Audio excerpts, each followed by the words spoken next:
C'est dans une ambiance festive que les auditeurs du quartier Soukoura accueillent la première émission Radio Mobile, une émission grand public de la nouvelle grille de Radio Boaké. Papous Kader, chef du département radio, explique le contenu de cette grille.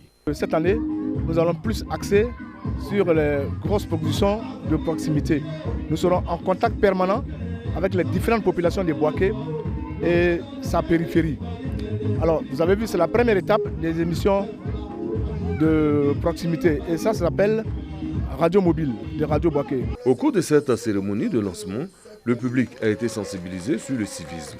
Jeunesse de Soukoura, quel comportement pour un avenir meilleur? Thème de cette sensibilisation. Une initiative saluée par les auditeurs de Radio Boaké. Nous sommes contents, je ne suis pas la seule.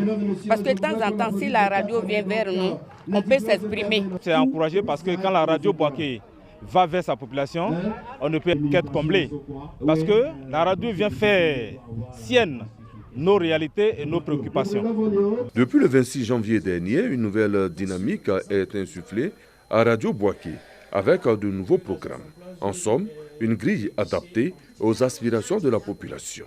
Des programmes sous la férule du directeur général de la RTI, Fosseni Dambélé, et de son représentant régional, Brahima Doumbia, qui entendent poursuivre la stratégie de porter le groupe RTI au firmament de l'audiovisuel moderne.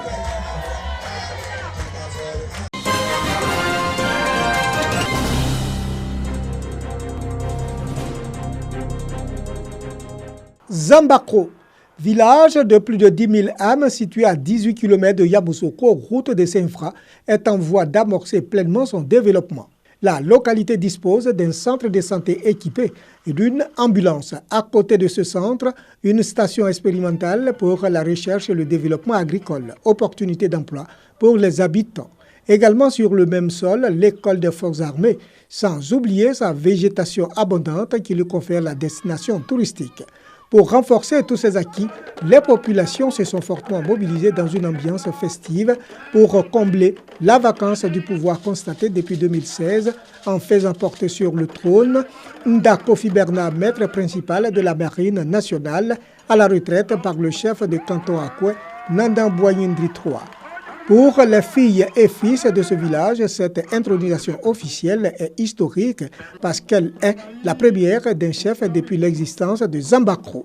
Intronisé sous le nom de règne de Nana Kwasi Konan II, le 6e nouveau chef a reçu son arrêté de nomination des mains du sous-préfet central de Yamoussoukro représentant le préfet, tout en l'invitant à incarner l'unité du village. Nana Kwasi Konan II, vous avez pour mission de veiller au bon ordre et de renseigner l'autorité locale sur tous les faits qui pourraient affecter la sécurité, la salubrité et la tranquillité publique. Population des Zambakro, restez soudés autour de votre chef, car c'est dans la paix que vous pouvez développer votre village. Le parrain de la cérémonie a exhorté les populations à être solidaires du chef. Je souhaite que cette grande marque d'estime se perpétue et que la population soit toujours en symbiose avec son chef.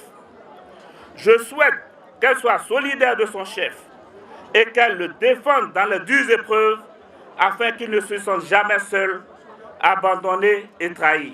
Le chef de canton Akwe, Nana Boyindri III, en sa qualité de gouverneur du district autonome de Yamoussoukro, a saisi l'occasion de cette intronisation pour donner une suite favorable aux doléances des populations, doléances relatives à l'éclairage public et à l'ouverture de voies de Zambakro.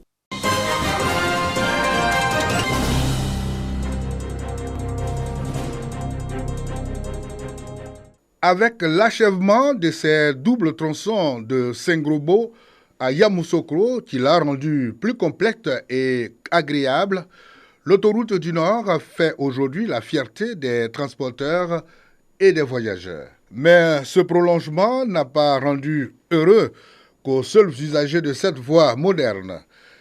Il profite également à des localités administratives riveraines telles Toumoudi et Pakobo, dont certains quartiers en pleine extension traversent déjà cette voie à chaussée séparée. L'autoroute arrange normalement le village.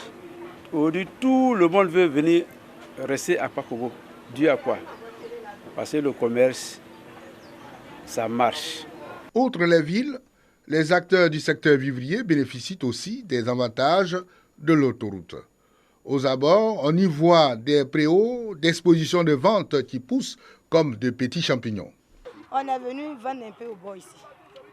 On est resté en brousse là-bas, il n'y a pas de marché là-bas. Je n'ai pas pu acheter à Boaké ni à Yamoussoukro, donc là je suis déjà en dehors de Yamoussoukro, je n'ai pas à Abidjan. J'ai laissé une somme de 5 000 francs pour l'achat des ignames. Les acteurs de la mécanique auto y ont pris goût en matière de dépannage de véhicules. Il y en a qui ont abandonné, les véhicules sont partis. Il y en a aussi qui viennent, ils garent, c'est pas à eux la voiture. Et après maintenant, d'autres personnes se présentent que c'est pour eux. Et ça devient un problème pour nous. Il faut aussi ajouter les opportunités d'affaires qu'offre également cette voie moderne aux jeunes nantis de permis de conduire. Ils gagnent leur vie. En témoigne l'activité de transport intervillage qui se développe à proximité de l'échangeur Tabo-Moronou. Depuis la nouvelle autoroute est passée, on est venu ici. Oui, c'est vrai, ça va. Avec là-bas, ça marchait, mais ici, c'est plus. Parce que ici, c'est un peu facile pour les gens pour venir vers nous. L'autoroute du Nord est une richesse. Elle profite aux acteurs de toutes sortes d'activités génératrices de revenus. Même si elle a fait baisser les activités de commerce dans certains villages riverains comme Grominacro et Moronou. Dans ces localités, elle a permis la réduction des accidents de la circulation qui s'y produisaient, faisant des morts et des blessés graves.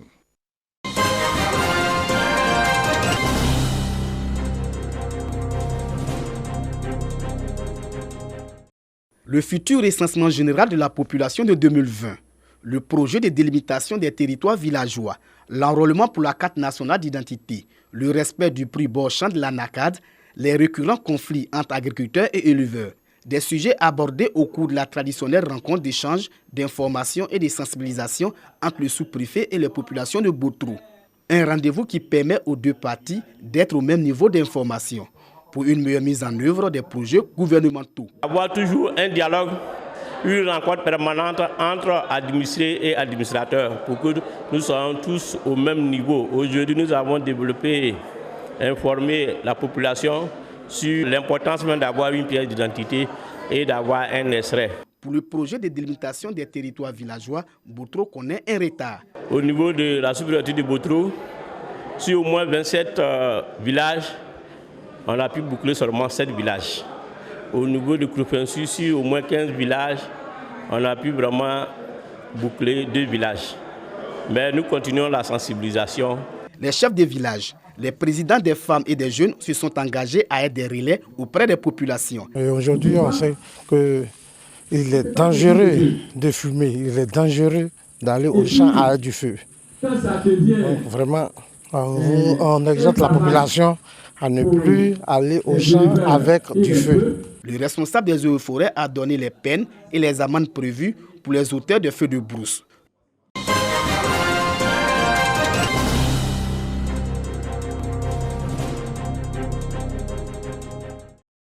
Cité de la Cloche dans le Tchologo. Cette ville, frontalière au Mali, lance plusieurs projets de développement en matière d'éducation, d'électrification, de santé, de sécurité et de l'autonomisation de la femme et des jeunes dans la commune. Objectif, apporter un mieux-être aux populations et donner une fière allure à la cité. Une initiative de son premier magistrat, soutenue par le conseil régional du Tchologo qui acquiert l'adhésion des populations. Je suis très ému pour cette cérémonie que la municipalité vient d'organiser. Nous voulons dire merci au nom des populations de Nélé, au nom des cadres de Nélé, pour cette action menée en faveur des populations de Nélé.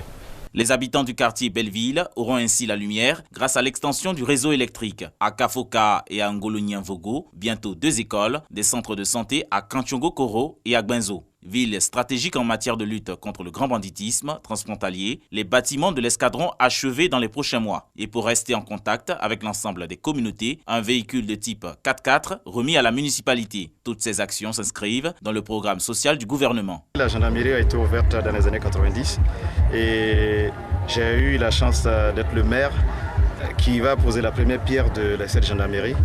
Et ce que je peux dire, c'est merci au président du conseil régional du Tchologo, merci au président de la République pour le dynamisme qu'il a su apporter à toute la Côte d'Ivoire et les rassurer que nous sommes tous ici à Niélé dans cette dynamique de développement et de les accompagner pour que je dirais le nouveau miracle ivoirien. Le maire Alassane Ouattara a exhorté les populations autochtones et allogènes à demeurer unies dans un climat apaisé afin que tous ces projets aillent jusqu'à leur terme.